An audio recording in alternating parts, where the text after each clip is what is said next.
रानी। हाँ मम्मी। लागता दर्जी आ गइल बा, जाके दरवाजा खोल दा। ए टेलर, काल जे सूट सियले बड़ा वो थोड़ा टाइट हो गइल बा, आवा तनी देख लो। मैडम हम रानी के माप लेके अबे आवा तनी। हमरा के जरूरी काम से बाहर जाए के बा, पहले आवा हमार सूट देख ला। ठीक बा।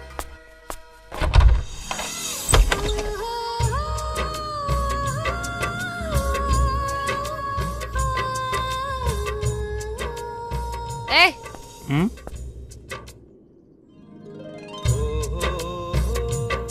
आवा, अंदर आवा। एन्ने उन्ने का देखा ताड़ा, आवा अंदर आवा। आई बा कि आरती उतारी तब आई बा, आवा।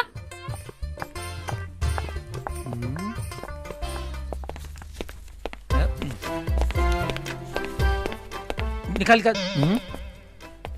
को 5,000 जल्दी निकालो, टाइम खराब मत करो।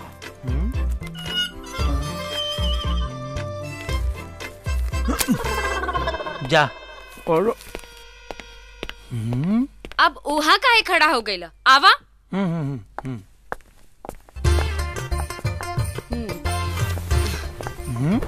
जल्दी कर, ले ला। अरे उधर का देखा ताड़ा, ले ला। हाँ जल्दी कर। ए सोनी जी, रवा कोट जाइब ना तो राउ टिफिन तैयार करके टेबल पे रख ले बानी, ले ले हब। अरे उनकर ना लेवे के बा, हमार लेवे के बा, चल ले ला।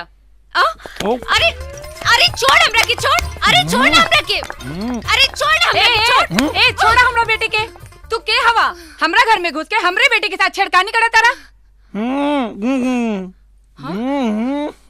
का हूँ? साफ साफ बोला ना।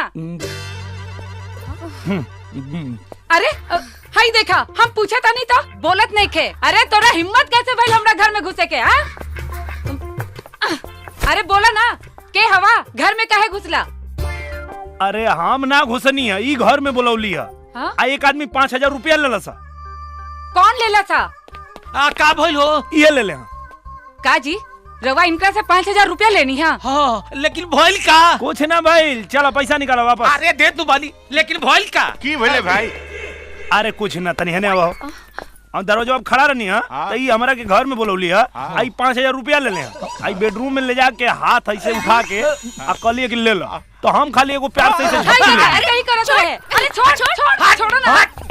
का तोर हिम्मत कैसे भइल हा? इतना बड़का वकील के घर में घुस के ओकरा बेटी के साथे बदतमीजी करे के? पुलिस बुलाए। अरे महाराज पहले बात तो सुनिए, बात सुनिए। नहीं रोकिए, वो हमारा दोस्त अर्जुन है, हम जानते हैं वो बहुत अच्छा लड़का है। अच्छा लड़का हो? अच्छा लड़का रही तो हमरा घर में घुस के हमरा बेटी के साथे ए सुना, हम तारा घर में ना घुसनी है, ई हमारा के घर में बोलौली है। इनका काहे घर में बुलौलू है बेटी? अरे हम तो टेलर समझ के अंदर बुला लेनी है। रवा का समझ के पैसा लेनी है? अरे हम जानी की भाड़ा देवे आइल बा। और तुम की समझ के धर लिए हो? सॉरी सर, आवा में बगल वाली बुला लेनी है, थोड़ा लेट हो गई ले। अरे ते बोगल वाले के चल गेली हा, आई हमारा घर में घुस गेला। आई एकरा के हमारी बेटी टेलर समझ के। टेलर समझ के का के लिए साहब? अरे लागत है इनको के समझाओ पड़ी। हाथ ओ ना नहीं करो, बोल दे रहे हैं, सबको समझ में आ गया है। चलो चलो। अरे तो इनको के बतावे के पड़ी ना। हमरा बर्बाद नहीं खराब करो, चुपचाप चलो। ठाम से चलो कुत्ता। सुनो ना।